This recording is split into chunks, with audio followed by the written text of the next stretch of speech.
మాకు ఇబ్బంది కలిగించే ఈ వార్త కళ్ళతో కూడా చూస్తున్నాం. చాలా పెట్రోల్ బంకుల దగ్గర వందల మంది ఆగి ఉన్నారు. మళ్ళీ మా సమస్య కాకుండా, మాకు సమస్య కాకుండా, సమస్య వస్తే మమ్మల్ని డ్రైవర్లని దృష్టిలో పెట్టుకొని, ట్యాక్సీ డ్రైవర్లని, ట్యాక్సీ ఓనర్ కమ్ డ్రైవర్లని, అలాగే ట్రావెల్స్ నడిపే వాళ్ళని, ఓనర్స్ని వాళ్ళని దృష్టిలో పెట్టుకొని మాకు ఎటువంటి ఇబ్బంది రాకుండా 2 తెలుగు రాష్ట్రాల్లో ఉన్న ప్రభుత్వాలు అలాగే కేంద్రంలో ఉన్న ప్రభుత్వాలు మాకు ఇబ్బంది రాకుండా చూసుకోవాలని ఈ వీడియో ద్వారా ఒక డ్రైవర్, సామాన్యమైన డ్రైవర్ 2 చేతులు జోడి సరస్సు వంచి మిమ్మల్ని వేడుకుంటున్నారు. మాకు ఇబ్బంది కాకుండా చూడండి. 10 నెలలుగా మేము వేచి ఉన్నాం.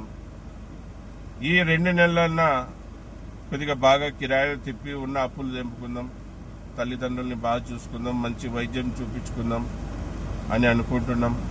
మళ్ళీ ఇటువంటి సమయంలో మాకు ఇబ్బంది అవుతుందంటే ఇంకా మేము బతకలేం కనుక మమ్మల్ని దృష్టిలో పెట్టుకోవాలని, మళ్ళీ మా ఈ కిరాయిలు తిప్పే బండ్లని, ట్రిప్పులు కొట్టే బండ్లని, ముందుగా ఎన్ని బండ్లు ఉన్నా మాకు డీజిల్ వేసే విధంగా, పెట్రోల్ వేసే విధంగా, గ్యాస్ నింపే విధంగా ప్రభుత్వాలు, అధికారులు చర్యలు తీసుకొని ముందుగా మాకు అవకాశం కలిగించాలని డ్రైవర్లను దృష్టిలో పెట్టుకొని మేము మరీ కోరుకుంటున్నాం. అందరికీ నమస్తే, సలాం అలైకుం, జై భీమ్, జై హింద్, జై డ్రైవర్, జై జవాన్.